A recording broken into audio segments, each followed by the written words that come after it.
I am Margaret of France, the second wife of Edward I, King of England. Born in 1279, I am the daughter of King Philip III of France and Maria of Brabant. Though my marriage may have seemed like a matter of politics and alliances, it became one of duty, devotion, and strength in turbulent times. Let me tell you my story.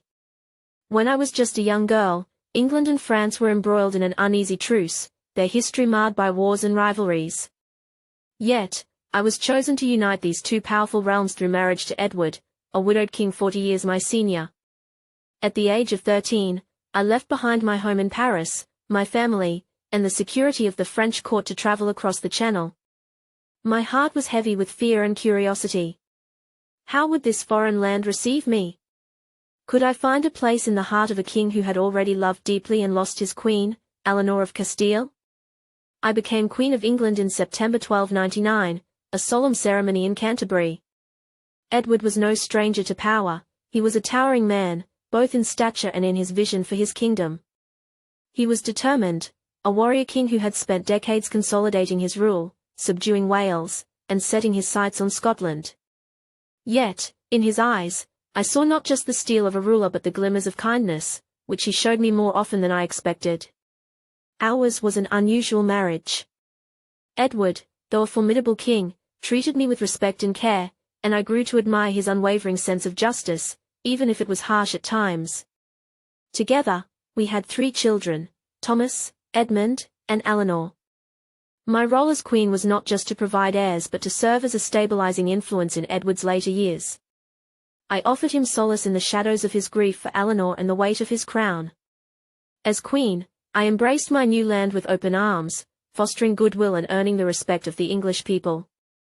I took my duties seriously, advocating for those in need, supporting religious foundations, and ensuring that charity reached the poor.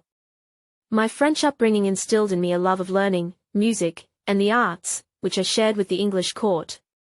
Edward's relentless campaigns against Scotland loomed large during our marriage.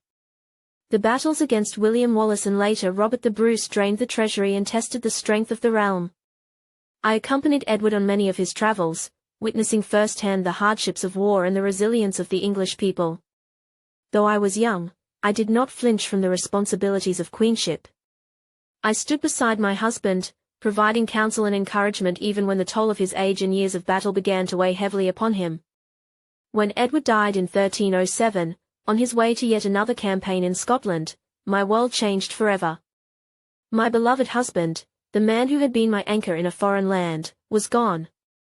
I was just 26 years old, a widow with young children. My stepson, Edward II, ascended the throne, and I faced the delicate task of navigating court politics as a dowager queen. I retreated to Amesbury Priory in later years, devoting myself to prayer and the care of my family.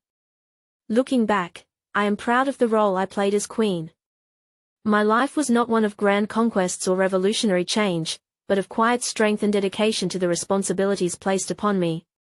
I bridged 2 great kingdoms, bore children who continued Edward's legacy, and supported a king whose reign shaped England's future. My story is one of resilience, love, and the enduring power of duty. I am Margaret of France, Queen of England, and this is my tale.